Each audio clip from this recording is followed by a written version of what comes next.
You wake up shivering, not from a nightmare, but because it's literally freezing. There's frost creeping along the inside of the window. No glass, just waxed parchment or thinly stretched animal bladder.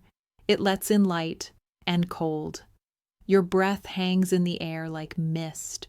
You pull your rough wool blanket tighter, but it's no use. The mattress beneath you? It's not a mattress. It's a sack stuffed with straw, scratchy, uneven, and absolutely alive. Not with magic, but with lice, fleas, and whatever crawled in from the barn last night. You scratch your head without thinking. Yep, still there. Oh, and you're not alone in this bed. Your younger siblings are curled up next to you like a pile of puppies. Everyone sleeps together for warmth, even your parents. In the same room. Privacy? Never met her. Now before we go deeper, hit like if you're already imagining how long you'd last without central heating and a hot shower. Comment below if you've ever slept through the night with socks on and still woke up cold. All right, let's slip deeper into the straw-scented morning of medieval life. Let's talk beds. Medieval beds weren't cozy. They were practical. Think wood frame, ropes crisscrossed beneath a sack of hay or straw, maybe stuffed with feathers if you were lucky, and rich. The ropes sagged over time, which is why they needed to be tightened regularly. Ever heard the phrase, sleep tight? Yep, it's from that.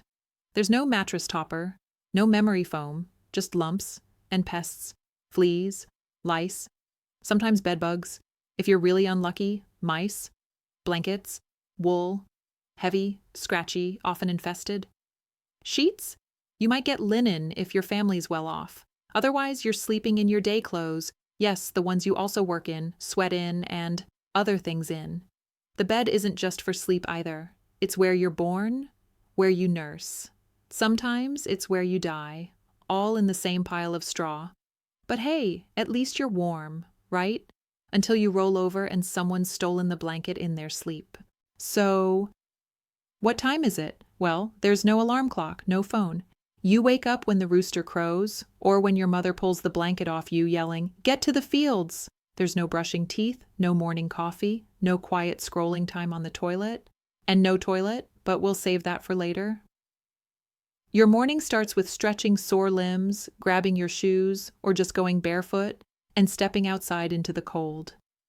If you're lucky, there's a bit of leftover pottage in the pot from last night. It's thick, bland, and tastes like boiled turnip water. But it's warm. You slurp quickly, then rush to your chores. Feeding animals, hauling water, mucking the pen. If you're a child, you work. No cartoons, no school bus, just chickens, mud, and carrying hay taller than you. Imagine trying to guess the time of day by the angle of the sun and the church bells. Oh, it's third bell. I'm late for pig mucking. Now, let's talk fashion, or rather, function. Your medieval clothes are your pajamas, and your workwear, and your going out look, and your funeral suit. One outfit. That's it. You wear it every day. Sometimes for months. Your shirt is made of linen if you're lucky. Scratchy wool if you're not. And under that? Nothing. Medieval folks didn't do underwear unless they were rich or clergy. Shoes? If you have them, they're made of leather, but often thin and worn through. Most peasants just go barefoot. Through mud, snow, droppings, you name it.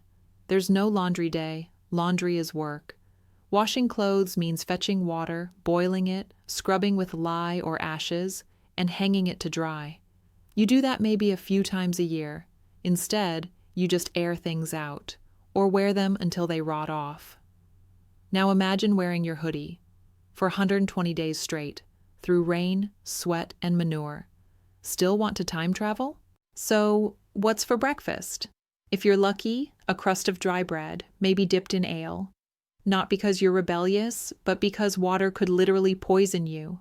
Ale was safer. Even kids drank it. Meals weren't about flavor. They were about survival. Breakfast was leftovers. Soup, stew, or pottage.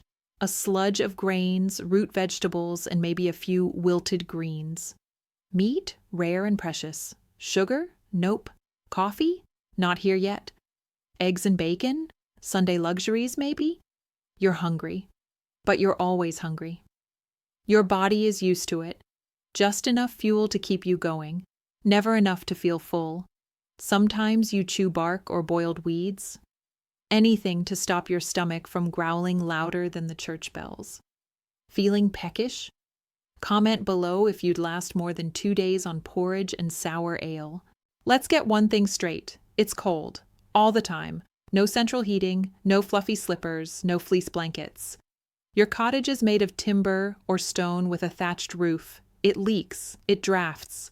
There's a fire, sure, but no chimney. Smoke fills the room. Your eyes water. You cough. It still doesn't help the cold creeping up through the floor. The fire is for cooking, not warming. Wood is expensive, and gathering it takes hours. So, you stay cold. You huddle. You layer. You breathe steam indoors. Baths? Rare. Warmth? Priceless. You warm your hands over candle flames or the body heat of a goat. Not kidding. And when you go outside, the wind hits like a slap. Your fingers turn purple. Your toes vanish. And still the fields are calling. Still want to live in the past? First off, yes, there was water. Streams, wells, rivers, ponds, even little springs. The problem? So many things were floating in it that it could basically be classified as soup. Let's play a game. What's in your village well today? Animal droppings from the livestock pen uphill. A rotting rat that slipped in last week and nobody noticed. A lost earring from the baker's daughter. Wriggling little parasites that are definitely not vegan friendly. And the worst part? You can't see any of that. To you, it looks like slightly brownish water. Maybe green, maybe a little chunky, but it's wet, right? And that's all that matters, because you're thirsty. And there's no boiling. Firewood is too precious to waste on clean water. Instead, you drink ale. Light, weak ale brewed at home? Yes, even kids.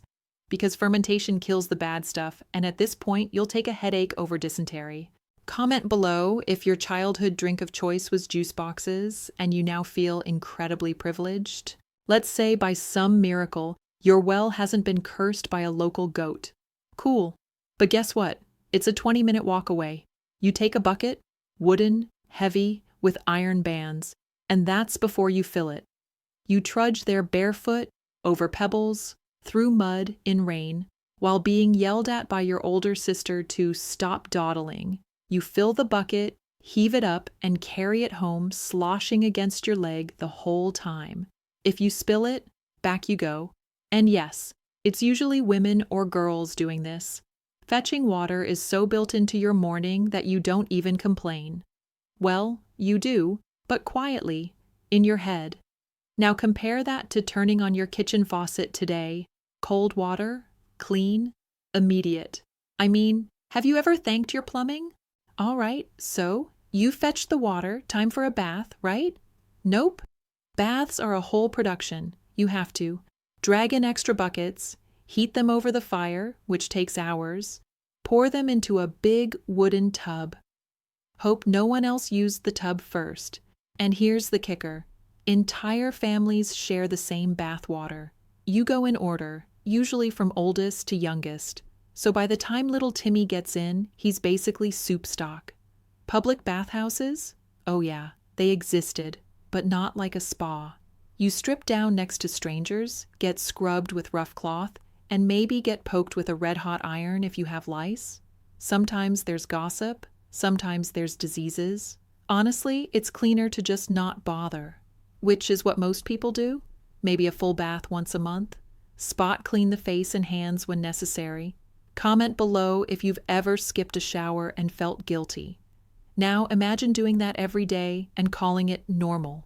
Okay. So the water is bad. But what if it could also heal you? In many parts of medieval Europe, springs were believed to have magical or divine properties. You'd walk for miles to sip from a spring blessed by a saint or fairy or forest spirit. Sometimes the water was sulfuric and stank like rotten eggs. Still drank it. Sometimes it made you vomit. Still drank it. And if you were really desperate, you'd pay a monk to bottle some of it and pray over it. Or you'd dip a cloth in it and rub it on your boils, or wounds, or a stubbed toe. It's not science. but it's hope. And in a world where most medicine was leeches or honey mixed with pig dung, a holy spring didn't sound so bad. You tell yourself it's working, you don't question it, you just keep drinking. Let's wrap up this very soggy journey with a surprising twist. You're not drinking water, you're drinking beer. Well, small ale, barely alcoholic, brewed at home, and safer than the well. Everyday ale had a short shelf life, was cloudy, and tasted like sour cereal. Yum, kids drank it. Pregnant women drank it. Even monks drank it. Like, a lot. They had better breweries than anyone. And brewing it? A daily job for women. They'd soak grains, boil them, let them ferment, and hope nothing spoiled. If it fizzed, it was good. If it didn't, toss it. Or use it to scrub dishes. It didn't get you drunk, but it might get you through another day of trench digging and pig chasing. Today, we have filtered water, juice, soda, herbal tea, oat milk. Back then, if it wasn't ale, it was suspicious. Comment below if you'd let your 7-year-old have a pint for breakfast. No judgment. We're time traveling. You're starving. You just hauled water uphill, chased a runaway chicken, and your stomach is staging a full rebellion. Surely now is the time for something warm and buttery, right? Ha ha ha. No. Your breakfast is a brick of stale rye bread that could double as a weapon. You bang it against the table. A crumb falls. Victory. Sometimes you rub it with garlic or onions. Sometimes, if you're feeling extra blessed, you dunk it in yesterday's pottage. A cold, grayish stew that's been reheated so many times it's become one with the pot. What's in it? Turnip ends, leek stalks, a bit of grain, possibly a bone. You don't ask questions. If you're lucky, there's cheese, but not the kind that melts. This is aged, hard, waxy stuff that smells like feet and survives winters in a linen sack. And the best part? You eat it with your hands. No plates, no forks, just a slice of bread acting as a tray, called a trencher. You eat the stew off the bread, then eat the bread. Eco-friendly, yes. Appetizing? Ever bite a crouton and wish it had the soul of a wet rock? That's breakfast. Comment below if you've ever skipped breakfast and felt personally offended by your own stomach noises. Now let's talk flavor. Spoiler alert, there isn't any. Your spices are either too expensive, pepper, imported, or suspicious, mustard seed from the garden. So what's your go-to flavor? Garlic and onion. Raw, boiled, mashed, pickled, basically medieval ketchup. Then there's gruel, a thin, sad porridge made from oats or barley and boiled with water. Sometimes milk, if your cow's feeling generous. Usually not. You slurp it from a wooden bowl with a dull spoon and pretend it doesn't taste like warm, wet paper. People didn't have breakfast options. No muffins, no yogurt parfaits, no standing in front of the fridge wondering what you're in the mood for. You were in the mood for whatever you had, and that mood was survival. And if you had bad teeth, which most did by age 20, chewing was more of a group project than a solo activity. You'd soak bread in ale or broth just to soften it. No wonder most folks preferred to slurp their calories. Comment below if you could survive a week on boiled oats, onion mash, and vague dairy. Let's imagine for a second that it's a really good day. Maybe there was a feast yesterday. Or someone's hen finally decided to lay an egg. Suddenly, you have an egg. One. You hold it like a treasure. You don't crack it casually. You whisper to it. You make it last. You boil it, share it. Sometimes it ends up in the pottage. Sometimes you fry it on a hot rock and it disappears in 3 bites. There's no seasoning, no toast. It's just an egg, and it's glorious. As for bacon, that's rich folk stuff. If your family has pigs, you raise them all year and slaughter one at Christmas. That's your bacon ration for 6 months. It's salted, smoked, and stored in a loft with the hope that rats won't get it first. You might see it once in spring, thinly sliced, hard as jerky, and used to flavor a soup. Forget stacks of pancakes or greasy spoons. Your greasy spoon is just greasy and used by everyone. You thought food was scarce? Try living under church rules that tell you when and what you can eat. More than half the days in a medieval year were designated fast days. That means no meat, no dairy, no eggs, and sometimes no food at all until evening, which is a cruel joke when your regular breakfast is already barely edible. Fish? Fine, but only certain kinds. And inland? That meant salted herring or dried eel. Yum. Chew carefully. Bones. Some monks got creative. There are records of beaver tails being classified as fish because, well, they were wet. Don't question it. God said it was okay, and you couldn't just eat whatever you wanted. Food was a moral issue. Indulgence was sinful. Hunger was holy. Suddenly, your oatmeal with almond milk doesn't seem so dull, right? Once in a blue moon, the village feasts. A wedding, a saint's day, harvest festival. Someone notable gets married or crowned or doesn't die of plague.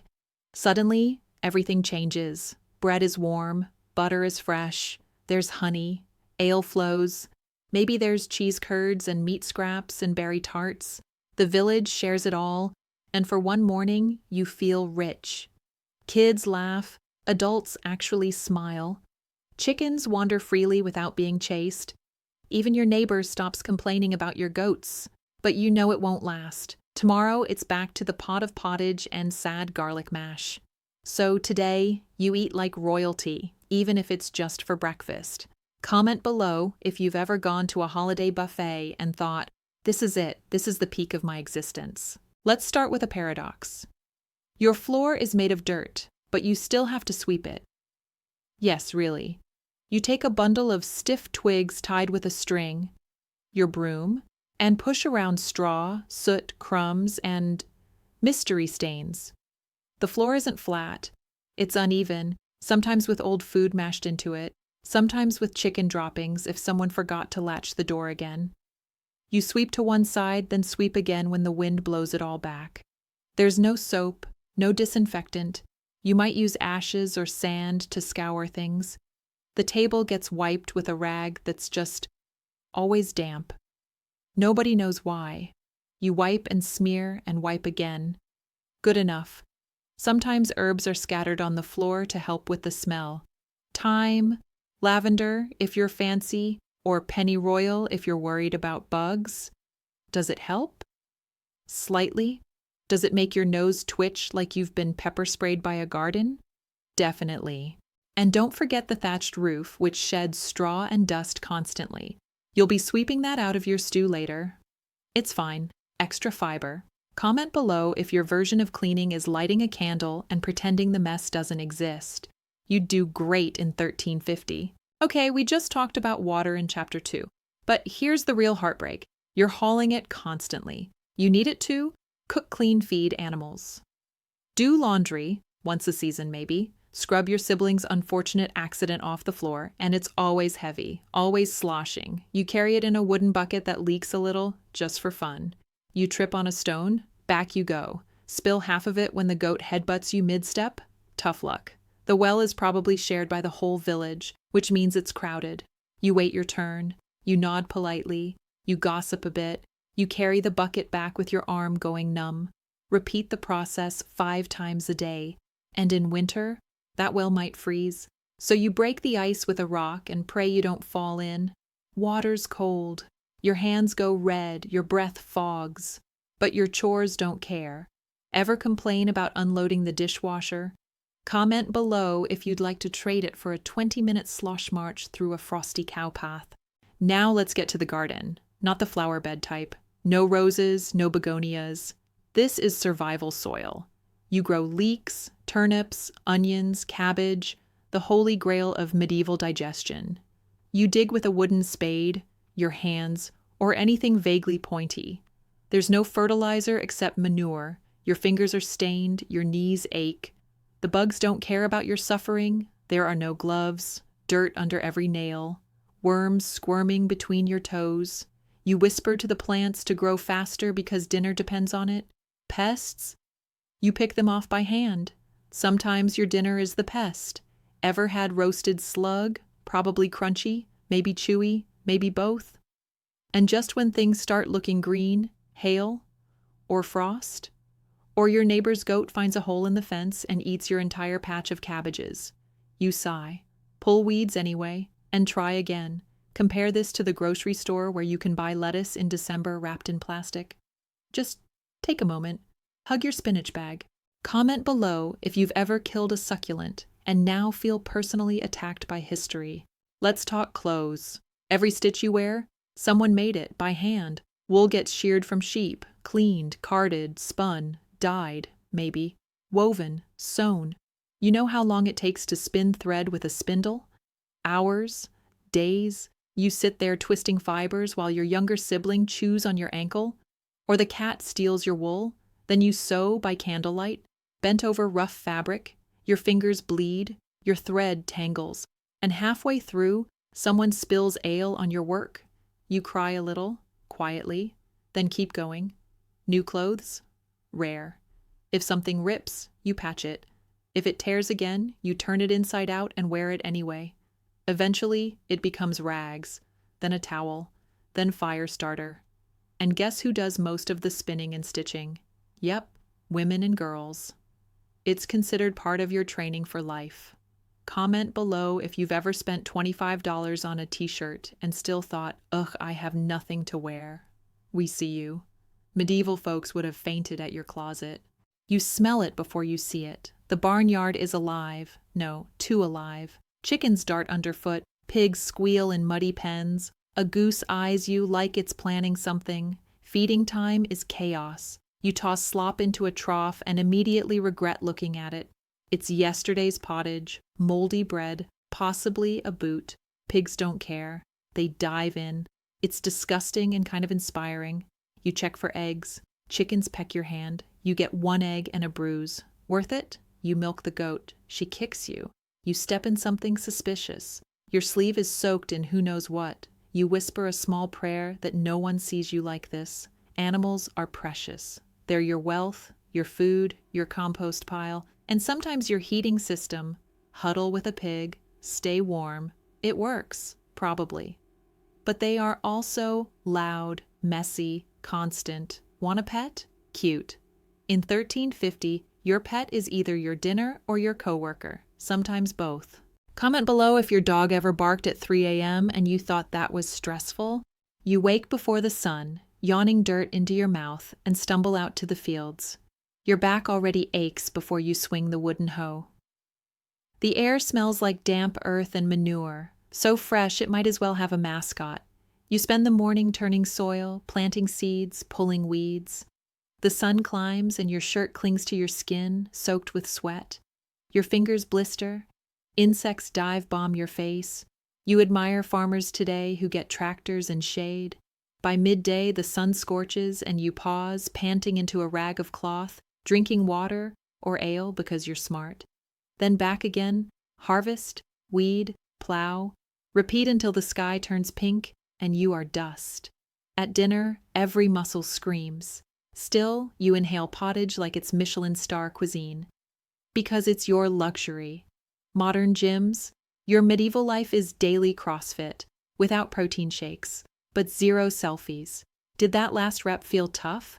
Comment below if you'd rather hit an easy button today. Forget power tools. Your tools are wooden handles and iron heads, scythes, sickles, hoes, shovels, heavy, crude, unbalanced. Sometimes they literally give you splinters. A nail misses a handle, a cord frays. You spend more time repairing your tool than actually using it, and you have to do it.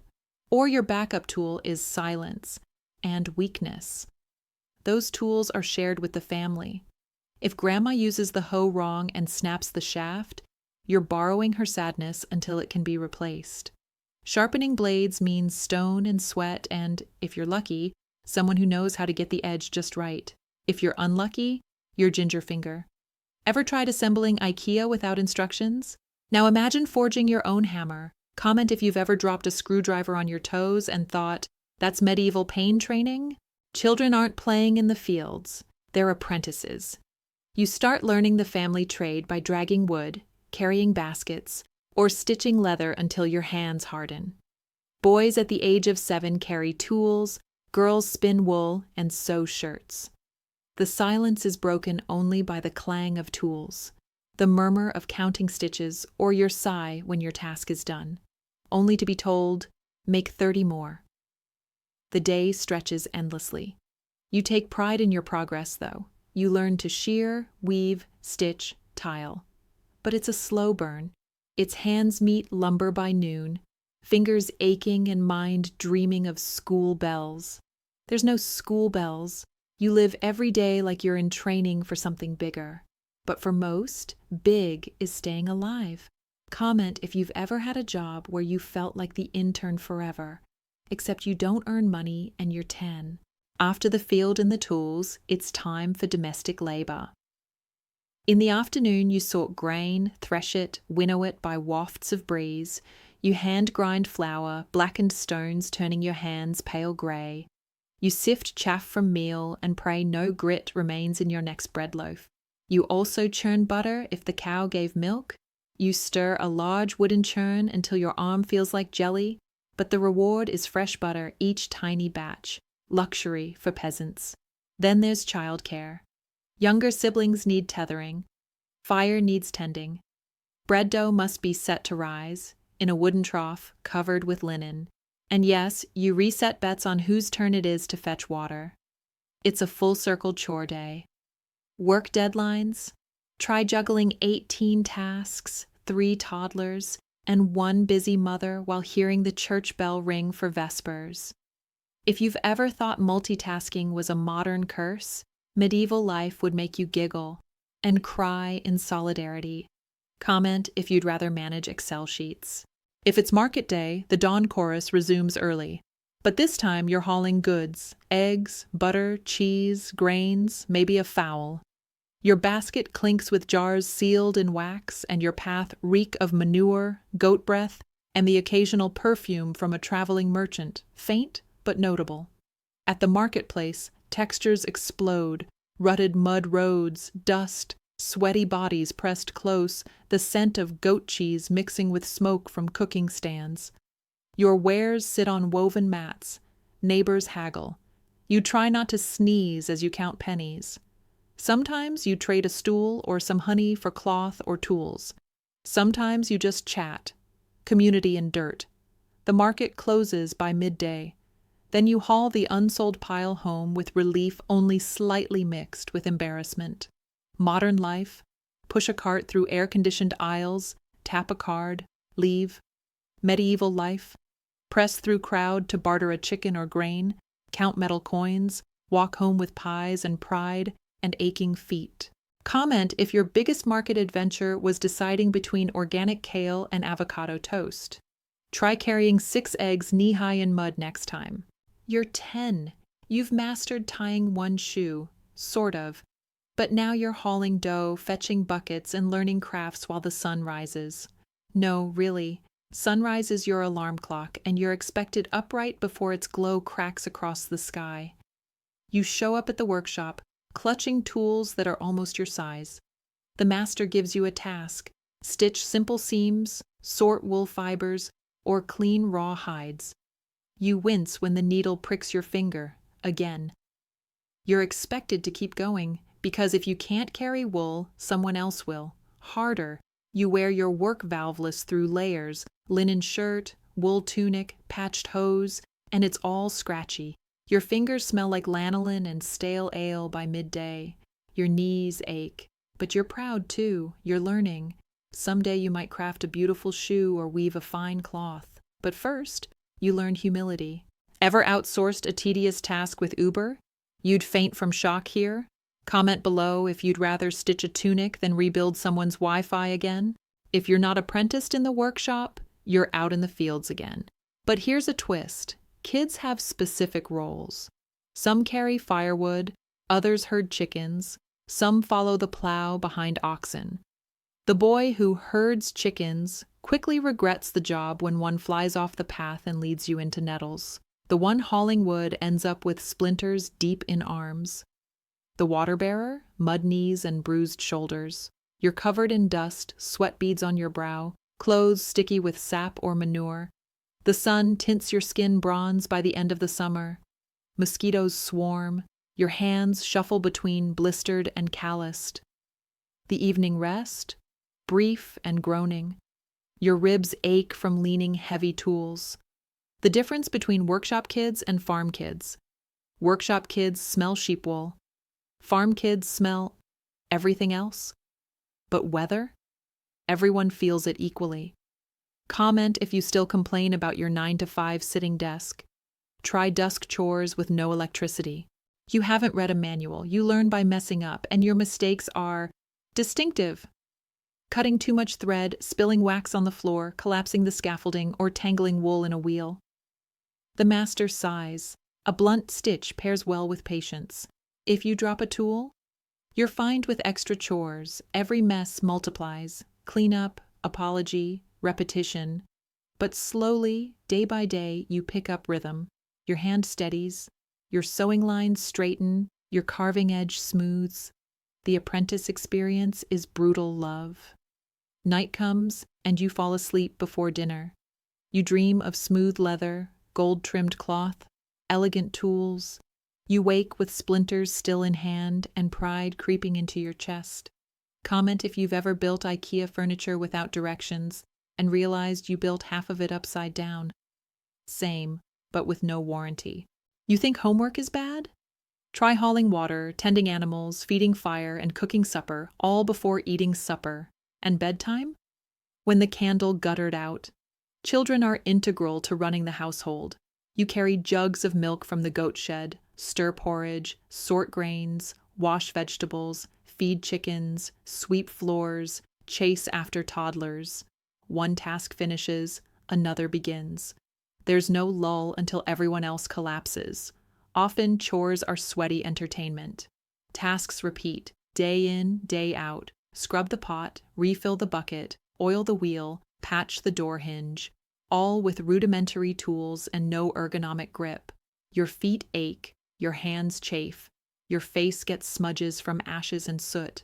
But there's purpose. You're making life possible. Without you, the fire dies, the bread stalls, the water fails. Modern life, kids have chores, but you rarely fetch water from a well. Appreciate the dishwasher? You'd love medieval life for the fact there's something to actually wash, fetch, press, and fix every single hour. Comment if your sibling still owes you $5. Medieval siblings owe each other replacement buckets and splinter treatments. After chores and apprenticeships, it's time for the evening wash. Spot cleaning what you can. You wipe your face and hands with a damp rag dipped in leftover water. Sometimes there's scented herbs nearby, lavender, thyme, to help hide the day's stench. Your hair is itchy. Fleas jump. Your clothes smell of sweat and straw. You gather near the hearth, where the glow is warm but smoky. A small bowl of gruel might appear. You eat silently, tired. Your bed is just hours away, but you share it, so you prefer to wash as best you can. You rub water over your feet, shake off dirt, try to feel human again. By candlelight, you lie down. Even then, you might hear mice scurry or siblings toss. Sleep comes quickly, dreamless, heavy. Tomorrow, the sun will beckon again before you fully wake. Comment if you've ever gone to bed smelling like sweat and dust, and still slept harder than ever. You lift the lid off the cauldron with hopeful anticipation, and get hit with a stench so pungent it could knock out a horse. What's in it? You suspect yesterday's soup, yesterday's meat scraps, and maybe a rat that didn't quite make the cut. Your meat is usually scraps. Chicken bones, pig fat, fish heads, boiled until they fall apart. If you're lucky, there's a bit of mystery meat so soft it dissolves in your mouth. If you're unlucky, you bite into a bone fragment or chew something chewy and stringy, likely tendon or cartilage. Sometimes you get lucky with a dried pea or bean tossed in for texture, and there's applause in your head. Raw flavor? Not here. Spices are rare. Salt is expensive. Your stew tastes like grass-infused pond water, and you love it. You use a wooden spoon the size of your hand. You slurp, you chew, you swallow, and you breathe deeply afterward just to remind your lungs you still serve a purpose. Modern stew? You'd garnish with parsley, serve in china bowls at 150 degrees Celsius. Medieval stew? You bathe your spoon in a bucket of salt water afterward. Comment below if you've ever eaten regurgitated leftovers disguised in a soup. Cheese, if you get it, is like medieval gold. But it's hard, dry, and crumbly. Forget creamy cheddar or melty mozzarella. This stuff is often aged until it's as hard as a brick, smells like sweaty socks, and demands caution. You cut a piece the size of a matchstick, rub it between your fingers, and grudgingly nibble it. One bite and you hear crack. Your tooth is doing the life of a dentist's worst nightmare. You wince, thank the heavens it's just a fragment, and keep chewing. Because calories. If you're really lucky, somebody sprinkled herbs in it, maybe juniper or thyme, which audibly clashes with ammonia stink. The flavor? Picture stale socks dipped in sour milk. But hey, it's protein. You're not eating cheese, you're conquering it. Modern cheese board? Brie, grapes, walnuts, sparkling wine. Medieval cheese? Hard as flint, aromas that chase cats away. Yet you still eat it. Comment below if you've ever tried a cheese so stinky it cleared a room and still went back for more. On fasting days, fish is your star. Inland villages rely on salted herring, dried eel, or smoked fish fillets, not fresh catch. So let's explore the joys. You unwrap a salty chunk of fish, soaked overnight if you're smart, rare. You grill it over embers. The smoke stings your eyes. You pick off stiff bones one by one. The flavor's intense, like sea and salt and doubt. Too salty? You complain. Too fishy? You cry. Bone gets stuck in your gums. You hire your sibling as if they're the official medieval toothpick. If you find a rib, you laugh because it's the only prize in your meal. No lemon, no butter, no dill. Just fish and survival and a prayer it doesn't lodge in your throat. Yet people anticipate fish because it's not slimy stew and it fulfills the church's fast requirements. Modern fish, filleted, seasoned, plated. Medieval fish, gritty, bony, tough, but holy. Comment below if your diet is limited to fast food. Eat a salted herring and reconsider. Bread isn't fancy. It's dense, crumbly, and often undercooked. You press down and hear a thud, not a bounce. It's more a survival wedge than a sandwich slice. You pound it with your fist to break off chunks. You soak it in stew or ale to soften it. It still grates your gums. You consume it anyway. Sometimes it has grits or bits of bran that scratch your throat. Sometimes it has cracks filled with weevils or wormholes. You pick them out, but sometimes you miss. Small protein, maybe organic. You chew carefully, breathing through your nose. You don't swallow dry unless you want to feel the dust settle in your lungs. Modern artisan sourdough, unexpected crisp crust, chewy interior. Medieval bread? Think doorstop from the bakery stair. But again, you eat it because it fills the hole in your belly. Comment below if you've ever bit into a stale piece of bread and considered filing it in your emergency kit. You think salt is expensive now? In medieval times, saffron, pepper, cinnamon, they cost more than land. Your spice rack is empty. You make do with wild herbs or root vegetables. Your chase for flavor is like a meditative quest. You gather whatever grows in the hedgerow. Wild garlic, mustard greens, edible flowers, mint if you find it.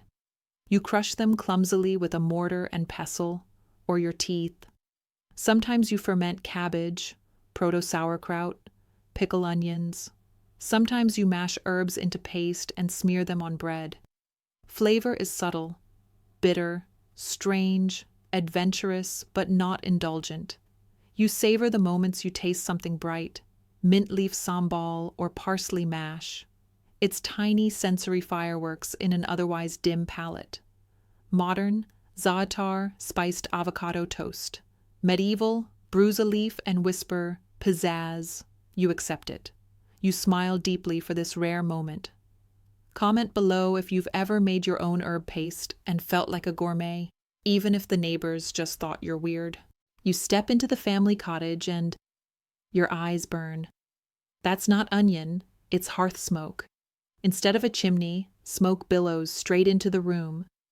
The air's thick with soot that tastes like burnt toast when you cough it up. Every breath is gritty. The ceiling darkens over time, footsteps trace ash on the floor. Some mornings you wake up covered in a layer of grime you didn't know existed, like a cosmic makeup filter gone terribly wrong. Yet you light the fire anyway. It's life. Food cooks, rooms warm, goats don't freeze. You squint, sneeze, and chuckle. Yep, another fine day.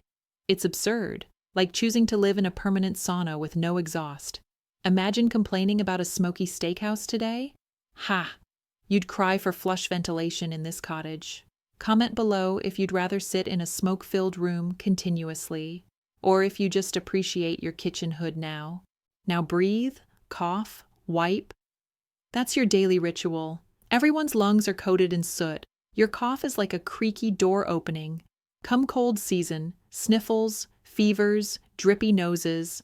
Not because it's flu season, but because that tiny fire in the corner is like a 24/7 sauna explosion into your lungs. Your chest feels tight.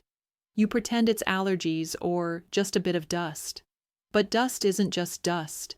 It's ashes, animal dander, dried stew bits, layered year after year on your floor and furniture. Dusting never helps. It adds dust, and you sneeze twice more for good measure. Imagine modern air purifiers now. You'd worship it. Medieval folks? They worship prayers and murmured herbal incense. Comment if you've ever had a persistent cough and just wished it came with indoor plumbing and HVAC. Feeling sick? Welcome to the age of home cures that sound like medieval Hogwarts gone wrong. Leech therapy, bladder-wrack stew, or poultices with onion, garlic, honey, and pig dung. Yes, pig dung. It was believed to draw out poison. You whispered, "Thank you, Mother Nature," and chucked it on your wound. Or you'd crush marmalade of herb leaves into a paste and smear it onto your chest, hoping it tasted less like bruised grass and more like deluxe mint gelato. Spoiler, it didn't.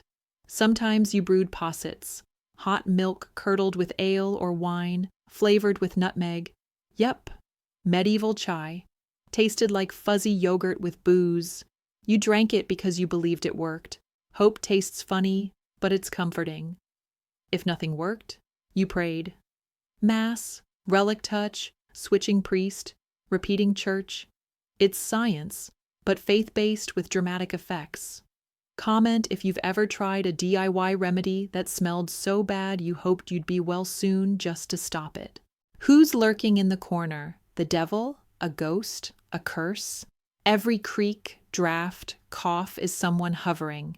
You sprinkle salt at the doorway, just in case. You toss a bit of bread into the fire to stop witchcraft. Leave some for the hearth spirit. You say, "God bless you," when someone sneezes, believing souls could slip out or demons rush in, spooked by a crow's call at noon. You'll whisper to skip a bath that day, fearing the waters carry evil. Found a hair in your stew? It's a sign. Time to tie your apron strings backwards. Even the baby's cradle gets charms woven into the wood, wine chimes to keep fairies away. These are tiny rituals, small comforts against an unpredictable world. Modern life, fear of data breaches or spiders. Medieval life, fear of walking into your house and being spiritually bench-pressed. Comment if you've ever done a superstitious thing and felt oddly reassured. Nighttime is the worst. The fire goes out, darkness floods your cottage, every creak sounds like footsteps, shadows stretch like claws. You perform your bedtime ritual, leaving a lamp lit, sprinkling salt, muttering prayers, kissing crucifix, and pulling straw sack over your head like a fortress. The smell of burnt wood and cats swirling in the shadows. You lie there listening, rats in the walls, owl hoots outside, floorboards groaning. Sometimes you click your tongue or hum to drive spirits away. It's protective and comforting. Sleep is fitful. You wake at every breeze, but morning always comes, with hearth smoke, chores, life. It's a cycle. Fear, ritual, sleep, repeat. Question: would you prefer security cameras and sleep apps? Medieval folks would trade onions for the Wi-Fi sensor. Comment if you've ever forced yourself to sleep with the lights on. First light cracks and the church bell tolls. Your internal alarm, your communal curse, your daily must attend. Even if your head aches from yesterday's ale, not that much, but still. You crawl out of bed, tug on your tunic, shove aside siblings, and traipse to Mass. The walk is quiet, the dew cold underfoot. Your breath puffs, the hose straps cut into your hips. You enter, stone walls thick with incense, dust dancing in the beams of pre-sunshine. Your drop of sweat mingles with holy water at the door. This is not optional. Missing Mass is like missing your Wi-Fi for a week, socially and spiritually catastrophic. You'll catch whispers, "She skipped Mass. Hope she enjoys her crop this year." Modern life. Choose your spiritual route, maybe yoga or meditation. Medieval life. Skipping Mass is existential betrayal. You stand, kneel, chant, repeat, limb numb by sermon's midpoint, but you stay, because this day belongs to God and church. Comment below if you've ever struggled to stay awake in a lecture or a Sunday service. Next comes the basket pass, a folk tradition that feels like a medieval Kickstarter gone wrong. The local lord and the church both expect payment. 10% of your harvest for tithes, plus extra fees for holy days, baptisms, burials, and penance. So you reach in your pocket, cloth usually, for barley, old coins, or maybe a scrap of cloth if you're desperate.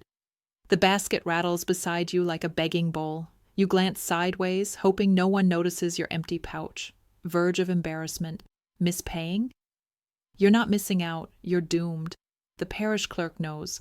The Lord's overlord knows. Excommunication isn't just exclusion from church. It's exclusion from social life. You lose community, marriage options, funerals, the works. Modern life, taxes hurt, but if you skip a couple of Netflix payments, nobody drags you to the stocks. Medieval life, skip on tithes and you might literally pay with isolation. Comment below if you've ever forgotten a subscription charge and still slept peacefully. The sermon begins, felt beams shift. The priest speaks in Latin, your neighbor translates in hushed tone. You hear thunderous warnings, sins about laziness, not fasting, gossip, worldly temptations. Your stomach clenches, guilt lodges in your chest. Hands shift, heads nod. Grandma tisk-tisks because someone hogged firewood. Kids fidget. Someone sniffles. You can hear the incense burning. It's sensory overload. The preacher's voice echoes like thunder in a cave. Holy, scary, strangely soothing. You leave sermon with moral hangover. Should have helped your sister. Should have prayed. Should have been nicer. But instead, you grabbed extra ale. Again. Modern life, self-help podcasts, meme therapy, choose your vibe. Medieval life, you get guilt delivered by booming Latin. No subscriptions, but same outcome. Felt wrong, promise to do better. Comment if you've ever left a lecture feeling like you're failing at life, and immediately bought a self-help book. After Mass, it's confession time, not in private booths, but behind discreet curtains or in open fields. You confess, I stole an egg from my neighbor. The priest nods sagely, offers a penance, say 3 Hail Marys and give a penny at the next Mass. You kneel on hard ground, chest tight, voice trembling, but relief floods in. The secret's out, guilt drains away. You feel lighter, morally fresh, even if the payment hurts a little. But watch your back. Knowledge spreads. Your confession isn't private. Noses twitch at the market. Egg thief. Quiet labeling. You might accidentally repent too publicly and become the person everyone whispers about. Think modern therapy is invasive? Medieval confessions are communal and used as social currency, where your shame parks on center stage. Comment if you've ever blurted out too much in confidence and regretted it instantly.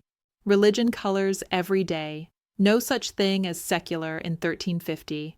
Special days mean special rituals, saints' feast days, processions, vigils. You put on your Sunday best, patched but clean, join the procession through muddy lanes, carry candles or banners, and sing until your throat hoarsens. Fasting? You're back to fish and pottage. Vigils? You stay up kneeling, praying in a crowded church. Every month there's a festival or a fast. The calendar is your life map. It's exhausting, but also unifying. You move as a community, eat the same meals, share the same rites, painful bones, clean tunics, unity in ritual. Modern life, pick and choose holidays. Medieval life, the calendar chooses you. It's immersive, steeped in routine, duty, identity. Comment if you love seasonal holidays now, and imagine celebrating every day in medieval style. The sun dips below the horizon, squelch. You step barefoot into mud that might be cow droppings or water. Great. You shuffle toward the cottage as darkness slides in like a soggy blanket. No streetlights, no porch lamps, just torches, if you're wealthy, or candle shards that sputter out too quickly. You hear shadows. A twig snaps. Is it a fox? A drifter? Your neighbor's drunk uncle? You pause and whisper, "Stay out there, Mr. Knight." Your breath puffs in the cold air.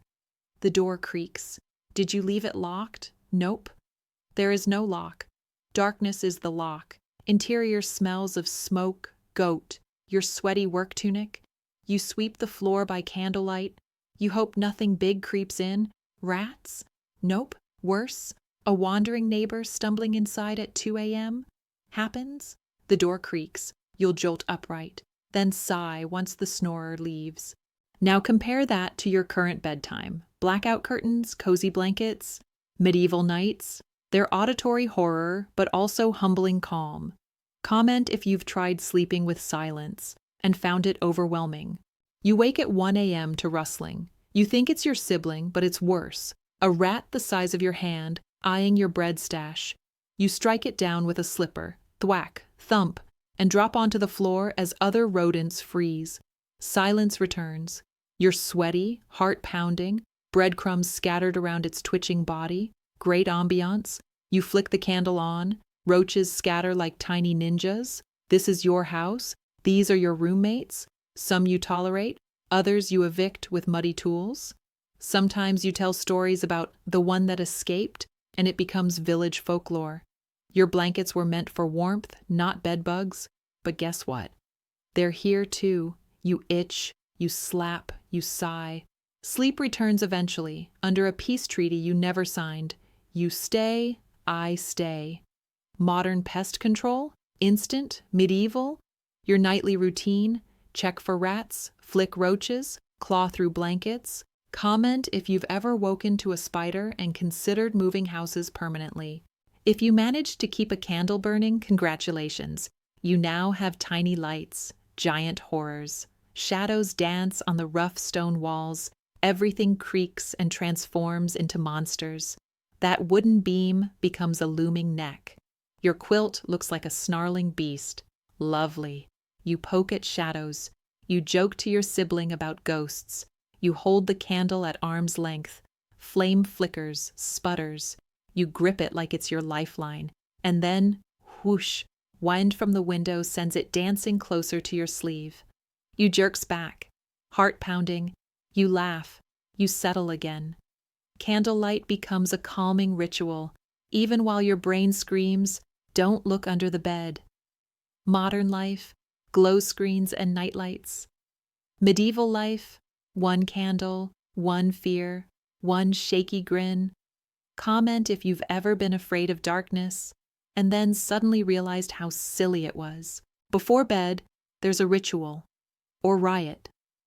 You scatter salt at each doorway corner to ward off spirits. You murmur a short prayer. You kiss a crucifix, cross yourself 3 times. If you're older, you glance at the moon to decide if dusk prayer was enough. Sometimes superstition wins. You knock wood when someone says, "Sleep tight." You tap the table 3 times. You toss a bit of leftover bread into your shoes. Weird, yes, but something familiar. You sleep with your belt buckle by the mattress, just in case someone tries to spirit you off. These actions aren't dramatic, they're comforting.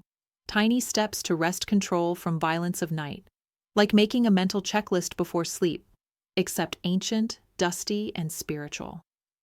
Modern rituals, phone on airplane mode, earplugs, guided meditation, medieval, salt, prayer, belt buckle, security blanket.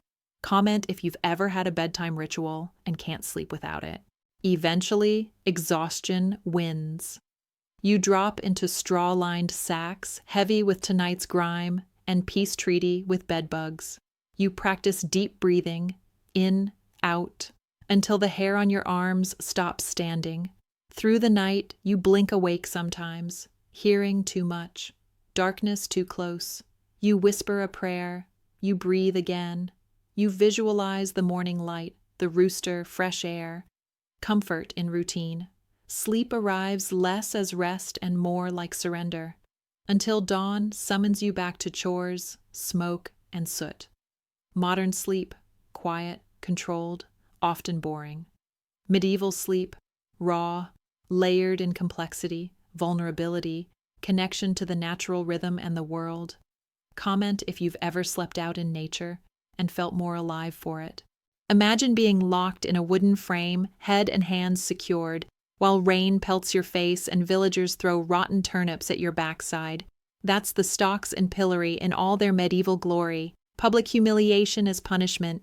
You'd be morning spectacle, the thief, the gossip, the lazy bum on display. You hear laughter, jeers, even pity. Your cheeks burn. You can't scratch an itch or swat a fly. Hunger gnaws. You breathe damp air full of jeering and crows.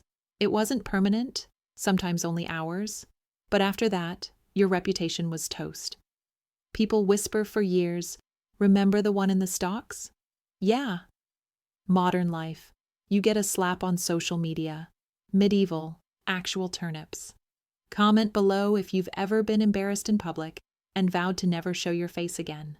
When accusations go serious, witchcraft, theft, oath-breaking, you might face a trial by ordeal. Fancy names but brutal logic. If you survive, you're innocent. If not, guilty by default.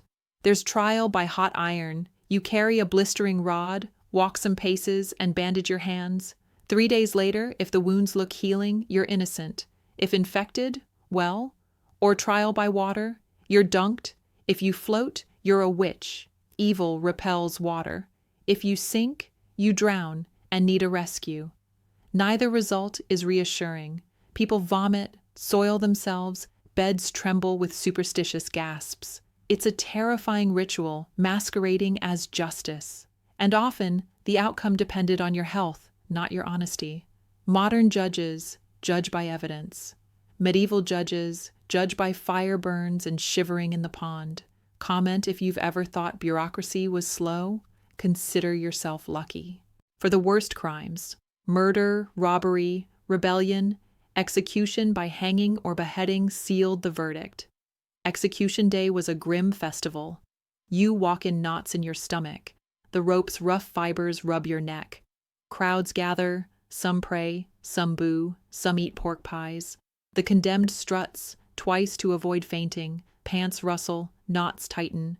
Silent until the hinge breaks. It ends with a jerk, a drop, or chop. The witness gasps. The body is displayed, maybe for a day, maybe a graver warning. Bones rattle. Kids gasp. The air smells of sweat and old ale and the finality of death. Afterwards, town life sort of resumes. Pies return. Conversations start again. A day passes. You rarely think of the body again. Life ticks on because it must. Modern justice, appeals, trials, lawyers. Medieval, one strike, and you're gone. Comment if you've seen crime shows that still feel tamer than medieval truth. Not all crimes end in spectacle or death. Usually a fine or jail, often both. Jails were grim, damp, dark, rats, minimal food. You curl into fecal corners and pray. Fines, paid in coin or labor, are easier if you're wealthy. Peasants? You work it off. Days in the Lord's fields, chopping wood, hauling dung. The cost of your crime might sink your family's year. Some rich folk escaped with a purse. You escape with split hands and a half-starved stomach. Modern life, traffic tickets, court summons. Medieval, jail without trial, or working for free for months. Comment if you think rehab sounds better than this. The true law often came from gossip and your lord. If you anger your neighbor or lord, rumors spread. He took more than his share. Suddenly, you're the subject of whispers. One complaint, you're summoned before the Lord's steward. No written charge, no judge, just the Lord's word and demands. Return the grain or lose the pig. That's the sentence. You argue that the pig ran off. He tells you to pay another fine. The community hears you lost the pig. They sigh, pity, and move on. But the record remains. Your name attached to the label lazy or thief. Modern life. You Google your name, worry about reputation. Medieval. You don't Google, you hear the rumors at market, and that's your public record. Comment if you've ever caught gossip about you and felt powerless to correct it. You cradle a newborn, tiny fingers, soft hair, and memories of another child who never turned one flash in your mind. Infant mortality in medieval times was gut punch common.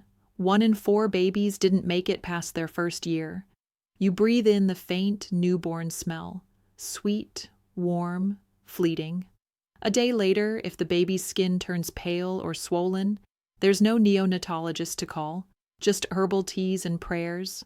Sometimes the child lives, sometimes the child doesn't. It's terrifyingly personal. You rock, whisper, cross yourself. You ask villagers to bless the name. You wrap the body, bury it in the corner of the churchyard, mark the grave with rough stone and tears.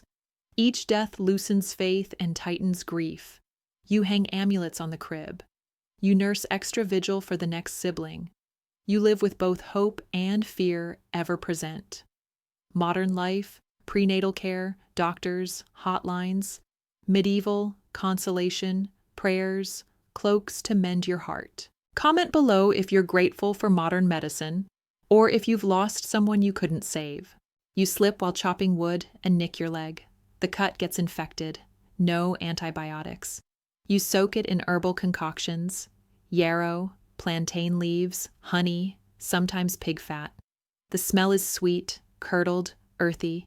You bandage with cloth. It festers anyway. Cough. You inhale smoky room air, sprinkle herbs on the fire to ease it. Fever sets in. You're drenched in sweat 1 minute, shivering the next. Someone fans your forehead, lays cool cloths on your head, prays. You lie in doze between delirium and dreams. You survive, or you're buried 3 days later. Many die of simple infections today. Then a scratch was a death sentence. You feel every ache amplified. You learn to cherish recovery, however fragile.